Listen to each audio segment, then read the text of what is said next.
नमस्कार दोस्तों, स्वागत है आपका के ऑनलाइन एजुकेशन के इस प्लेटफॉर्म पर।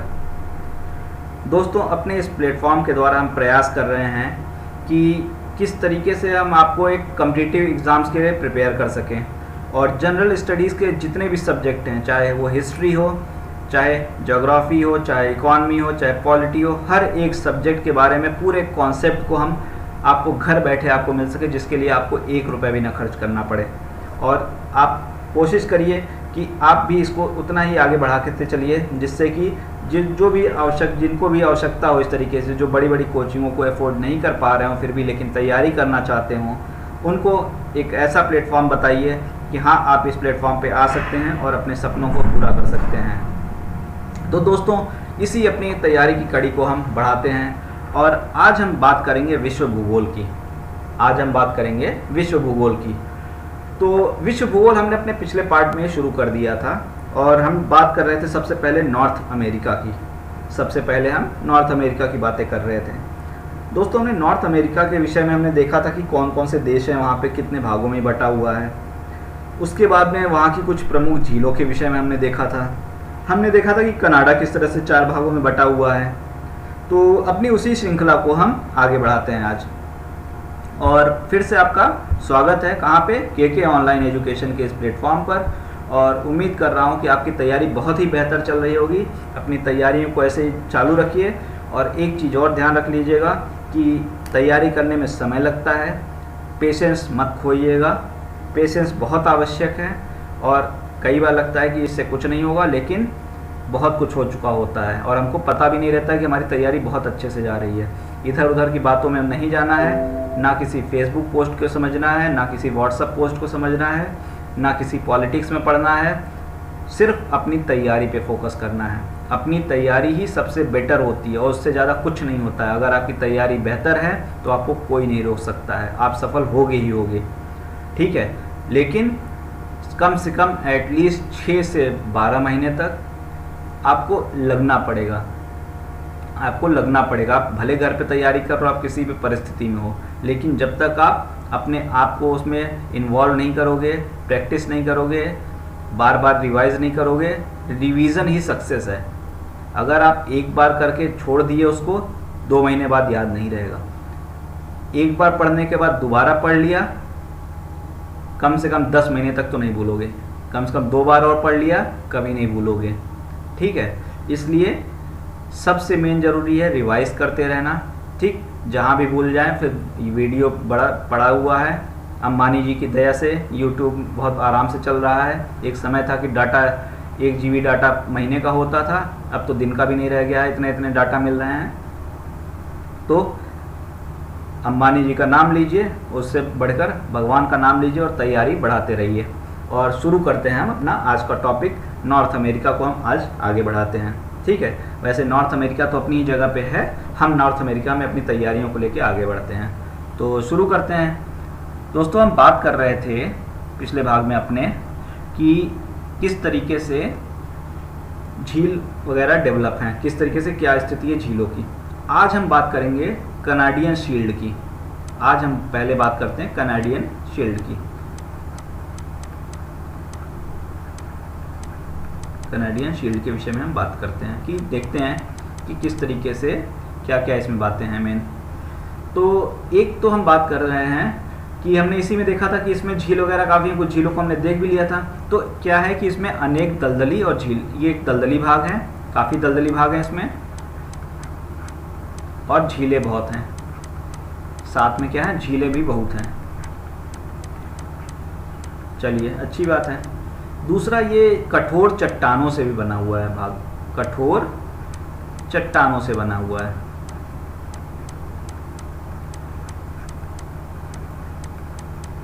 अब थर्ड पॉइंट इसका क्या है इंपॉर्टेंट, कि यहाँ से एक नदी निकलती है। कौन सी नदी निकलती है? सेंट लॉरेंस नदी। पुर्तगालियों के साथ एक सेंट भी आए थे, उनसे बहुत यहाँ के लोग प्रभावित हुए, तो उन सेंट का नाम देख लीजिएगा पुर्तगालियों का भारत आगमन में, सेंट लॉरेंस नदी, ठीक है। अब ये सेंट लॉरेंस नदी कहाँ, यहाँ की प्रमुख नदी है, आप बता दिए, आप जाने लगे। पीछे से मास्टर साहब बोले सेंट लॉरेंस नदी बताने भर से काम नहीं चलेगा, आप ये भी बताइए कहाँ से निकलती है। तो आप बोले सर हमको जाने दीजिए, हमारा मैच है ओंटारियो झील से निकलती है। कहाँ से निकलती है? ओंटारियो झील से निकलती है। ठीक है, आप फिर जैसे जाने को हुए मास्टर साहब ने फिर से सवाल ताड़ा, निकलती है तो गिरती कहाँ है? निकलती है तो गिरती कहाँ है? आप बोले सर अब लास्ट क्वेश्चन का जवाब दे रहे हैं, मेरा मैच छूट जाएगा। हम ये गिरती है कहाँ पे? लॉरेंस की खाड़ी में, सेंट लॉरेंस की खाड़ी में ही गिरती है। और उसके बाद आप ना आओ देखिए ना, ताओ आप भाग गए मैदान में। सेंट लॉरेंस की खाड़ी में गिरती है।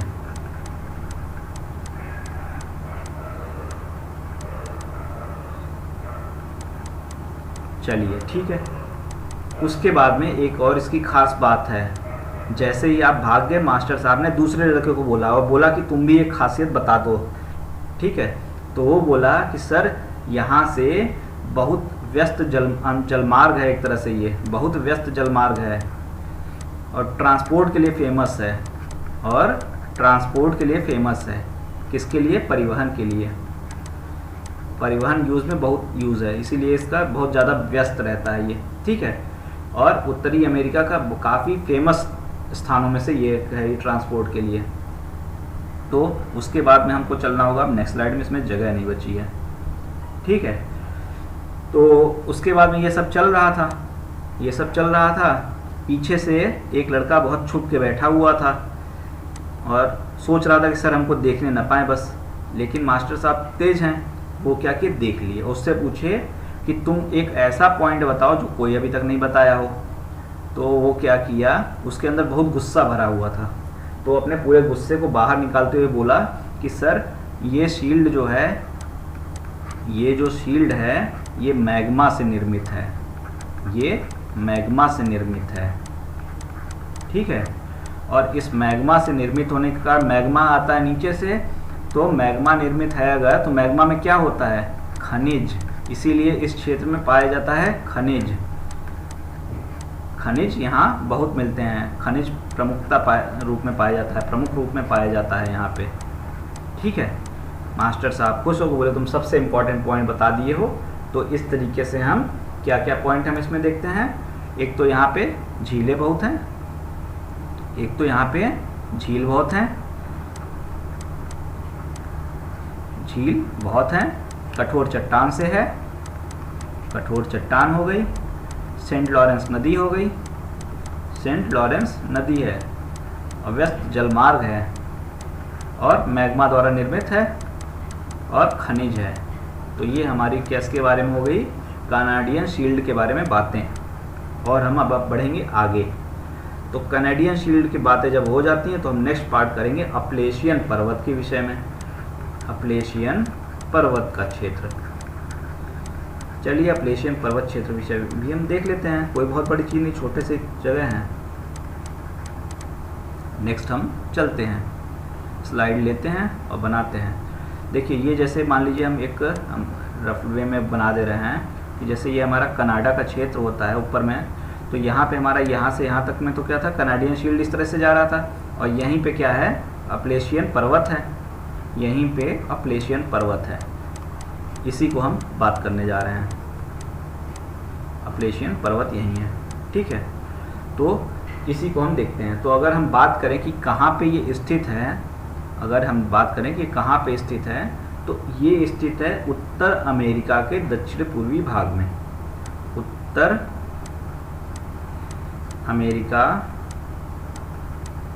के कहाँ पे, दक्षिण पूर्वी भाग में। ठीक है, दक्षिण पूर्वी भाग में स्थित है। होने दीजिए, क्या फ़र्क पड़ता है, हमको तो पता चल गया, हमको तो नंबर लेने से मतलब है। ठीक है, उसके बाद में ये किस टाइप के पर्वत का एग्जाम्पल है, यह अवशिष्ट व मोड़दार पर्वत का एग्जाम्पल है। अवशिष्ट एवं मोड़दार पर्वत का एग्जाम्पल है। अब ये अवशिष्ट और मोड़दार पर्वत क्या होता है, इसको हम फिजिकल ज्योग्राफी में देखेंगे। अगर हम यहाँ देखने गए तो हमारा वर्ल्ड ज्योग्राफी नहीं खत्म होगा। मोड़दार पर्वत है। ठीक है, चलिए अच्छी बात है।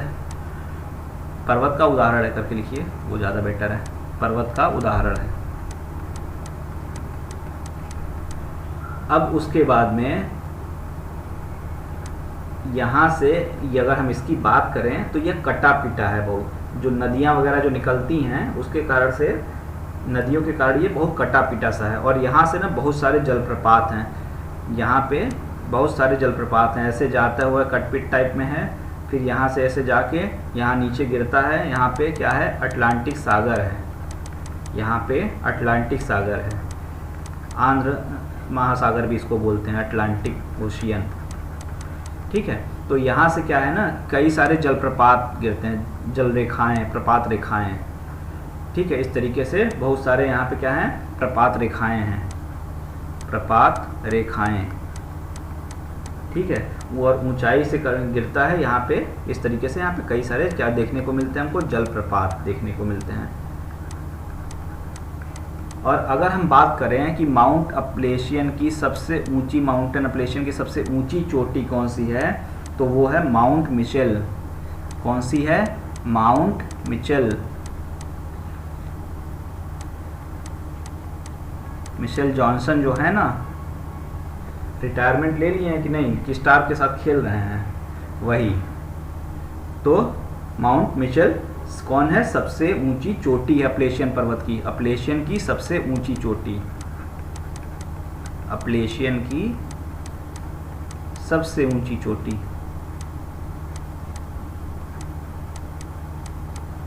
सबसे ऊंची चोटी। ठीक है, चलिए अच्छी बात है, चोटी है तो क्या हुआ।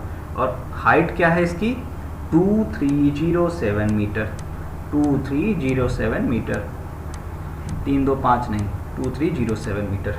ठीक है, और यहाँ की सबसे प्रमुख नदी कौन सी है, अगर हम बात करें इस यहाँ की प्रमुख नदी की बात करें तो हडसन नदी। हडसन नदी जो है यहाँ की सबसे प्रमुख नदी है, हडसन नदी प्रमुख नदी, प्रमुख नदी है यहाँ की। ठीक है, चलिए नेक्स्ट स्लाइड में चलते हैं हम। इसके अलावा भी यहाँ पे कुछ चोटियाँ देखने को हमको अक्सर मिल जाती हैं। तो वो चोटियाँ कौन कौन सी हैं, एक तो बहुत हरी भरी चोटी है, ग्रीन चोटी, ग्रीन माउंटेन, ग्रीन माउंटेन। और ग्रीन माउंटेन के बाद में हमको एक और माउंटेन मिलता है यहाँ पे।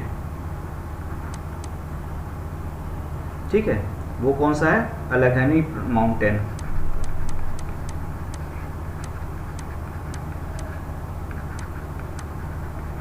ठीक है, ये सब पीक हैं। और एक है हमारा ब्लैक माउंटेन, हरा था तो काला भी आ गया। ठीक है, चलिए ये तो है हमको। और उसके अलावा एक छोटा सा नोट पॉइंट है यहाँ पे पीडमंट पठार मिलते हैं, पीडमंट पठार मिलते हैं। ठीक है, पीडमंट पठार मिलते हैं। कौन से मिलते हैं, पीडमंट पठार मिलते हैं।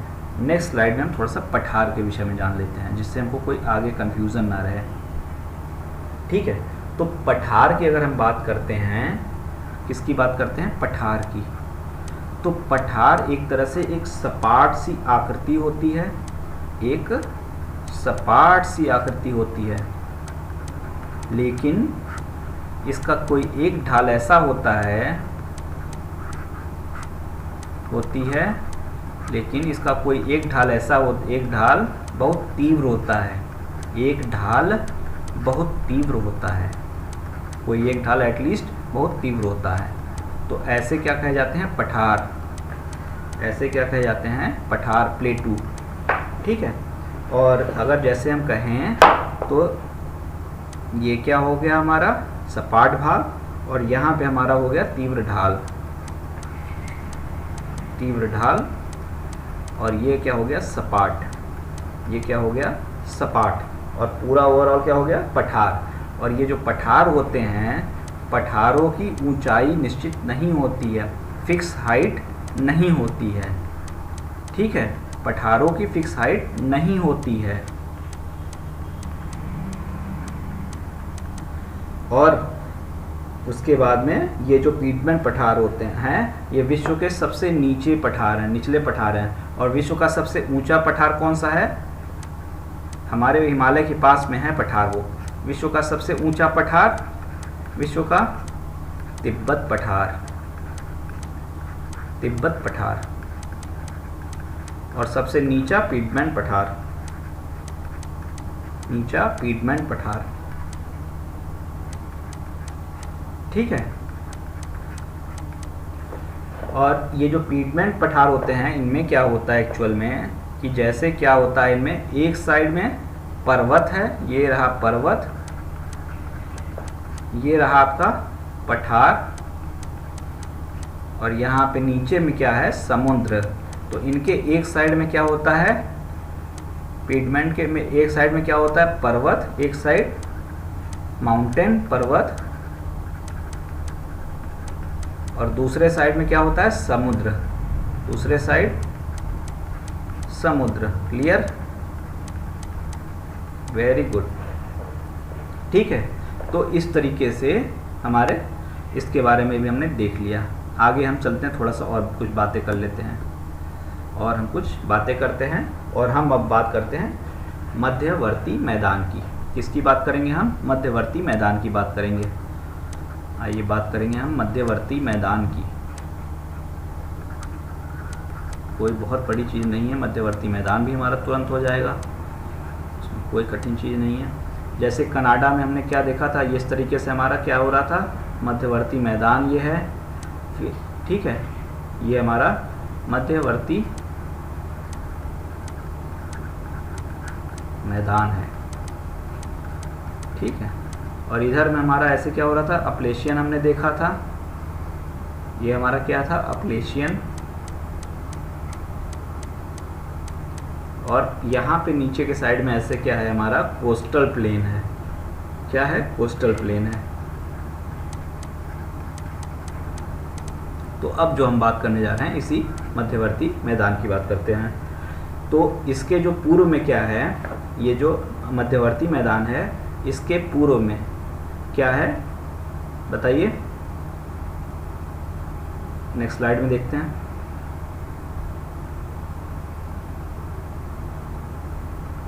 दिख ही रहा था हमको, क्या मिला, एक साइड में ये हमारा मैदान हुआ। तो इसके ऊपर में क्या है, ऊपर नॉर्थ में क्या हुआ, हमारा मैकेंजी डेल्टा प्रदेश है। यहाँ पे क्या है, मैकेंजी डेल्टा प्रदेश में है। पूर्व में कौन सा पर्वत हमको मिल रहा है, अपलेशियन। पश्चिम में कौन सा मिलेगा, रॉकी, रॉकी, संजय दत्त वाली मूवी रॉकी। तो रॉकी पर्वत नॉर्थ अमेरिका में हुआ कि साउथ में हुआ, रॉकी पर्वत नॉर्थ अमेरिका हुआ या साउथ अमेरिका हुआ। हाँ, रॉकी और एंडीज में कई बार क्वेश्चन पूछ लेता है, इसलिए याद रखिए कि ऊपर में ही हुआ। ठीक है, और नीचे क्या है, gulf of Mexico, gulf of Mexico. Okay, तो अपलेशियन पर्वत के अगर हम इसकी बात करते हैं, मैदान की, पर्टिकुलर मैदान की स्टेटस हम जो हमारा ये देखें, मध्यवर्ती मैदान जो है, अगर हम इसका स्टेटस देखें, तो अगर हम मध्यवर्ती मैदान को रॉकी के रिस्पेक्ट में देखें, तो रॉकी की किधर है, रॉकी से पूर्व में है, अपलेशियन से पश्चिम में है, गल्फ ऑफ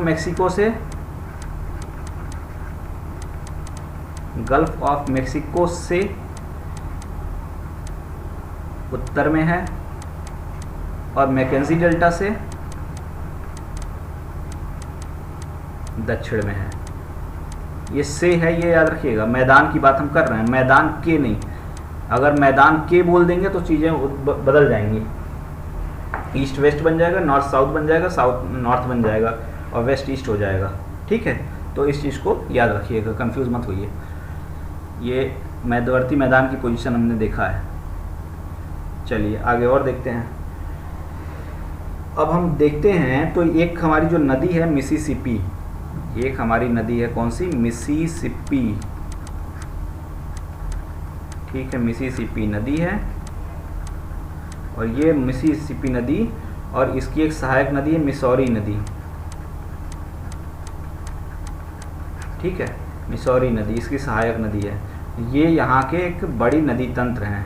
वो यहाँ के बड़ी नदी तंत्र हैं, इधर की नदी तंत्र हैं।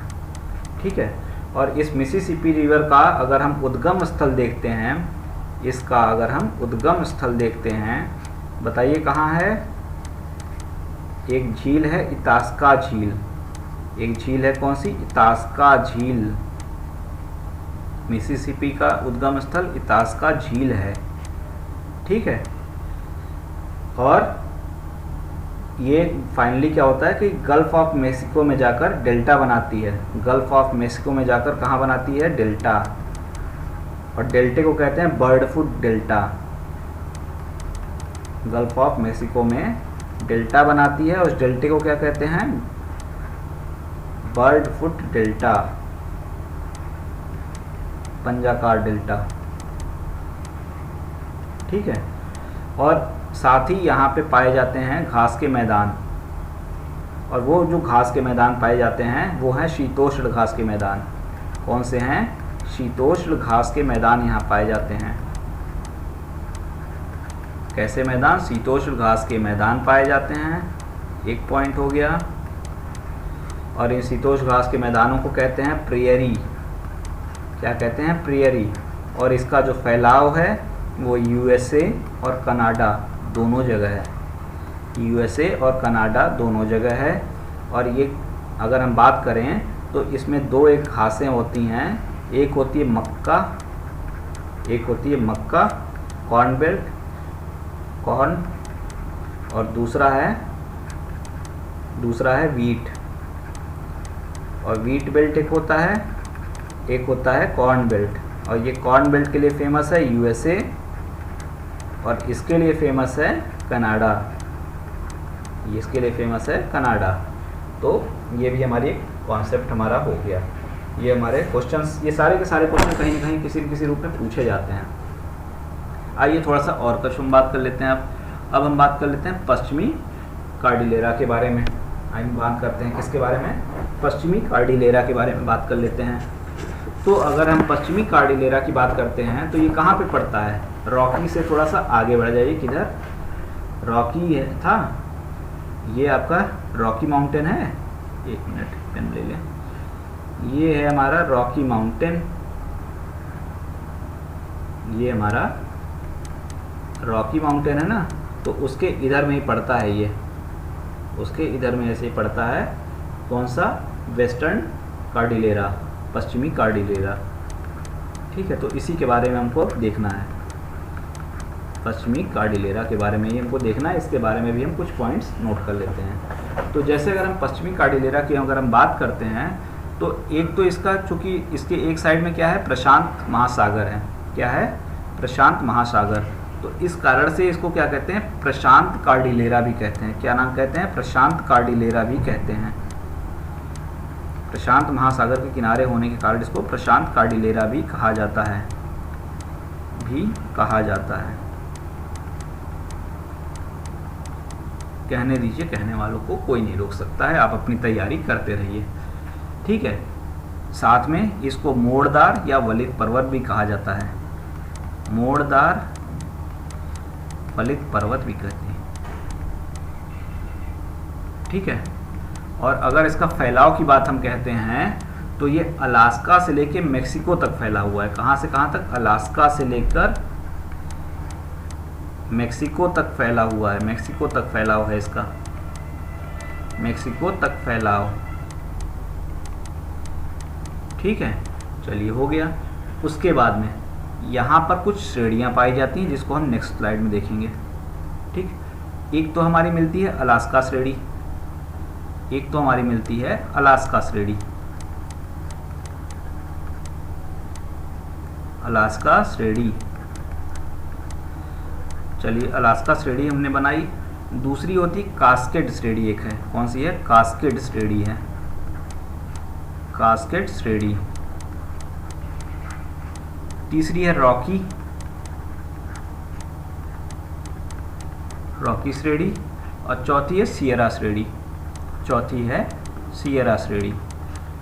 Alaska, cascade, Rocky, Sierra. ठीक है, तो ये जो अलास्का है इसकी जो सबसे ऊंची चोटी है, एक इसमें चोटी है माउंट मैकिनले। कौन सी? Mount McKinley.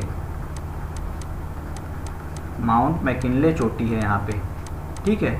और इसका नाम अब बदल के तेनालीराम के नाम पे रख दिया, देनाली। माउंट मैकिनले का नया नाम तेनालीराम के नाम पे देनाली रख दिया है, ठीक है। नॉर्थ अमेरिका में ये है, ठीक। नॉर्थ अमेरिका में तो पढ़ ही रहे हैं। तो उसके बाद में दूसरा है कास्केड। कास्केड की अगर हम सबसे ऊंची चोटी की बात करें तो यहाँ पे है माउंट रेनियर। माउंट रेनियर, ठीक है। और माउंट रेनियर के बाद में अगर हम कहें, अगर हम उसके बाद में हम बात करते हैं इसकी किसकी? रॉकी की। तो यहाँ पे चोटी जो है सबसे ऊंची वो है माउंट एल्बर्ट। माउंट एल्बर्ट, ठीक है। और इसकी हाइट है 4399 मीटर, 4399 मीटर, ठीक है। तो इस तरीके से ये कुछ चीज़ें। और अगर हम कनाडा की सबसे ऊंची चोटी की अगर हम बात करते हैं, कनाडा की सबसे ऊंची चोटी की अगर हम बात करते हैं तो वो हमारी है कोस्ट रेंज में पड़ती है। कहाँ पड़ती है? कोस्ट रेंज में, कोस्ट रेंज में माउंट लोगन।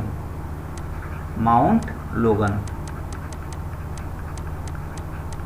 एक्समैन वाली जो लोगन है वही। तो वो सबसे ऊंची चोटी है। कौन सी है? सबसे ऊंची चोटी कनाडा की, सबसे ऊंची चोटी। और अगर हम कहें ना तो ये रॉकी माउंटेन, और रॉकी माउंटेन इधर था ना, एक हमने देखा था इधर रॉकी माउंटेन था, यहाँ पे हमारा ये वेस्टर्न कॉर्डिलेरा था। तो बीच में क्या है? पठार टाइप की चीज़ें हैं, ठीक है। तो ये जो पठार है दोनों सम के बीच में, उसको कहते हैं अंतरा पर्वतीय पठार। अंतरा पर्वतीय, नाम से देख रहा है दोनों साइड में पर्वत हैं इसलिए अंतरा पर्वतीय पठार, ठीक है। इसको अंतरा पर्वतीय पठार कहते हैं। जैसे कुछ पठार जो हैं उनके नाम भी हम लिख देते हैं, उनके नाम भी लिख देते हैं। ग्रेट बेसिन पठार, ग्रेट बेसिन पठार, यूकॉन पठार, यूकॉन पठार, और उसके बाद कोलंबिया पठार,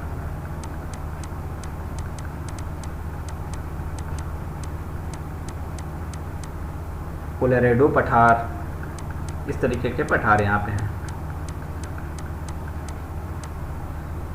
और यहाँ से इसके किनारे से इससे होते हुए कोलोराडो एक नदी है वो प्रवाहित होती है। कोलोराडो एक नदी प्रवाहित होती है जहाँ पे ग्रैंड कैनायन है, नदी प्रवाहित होती है।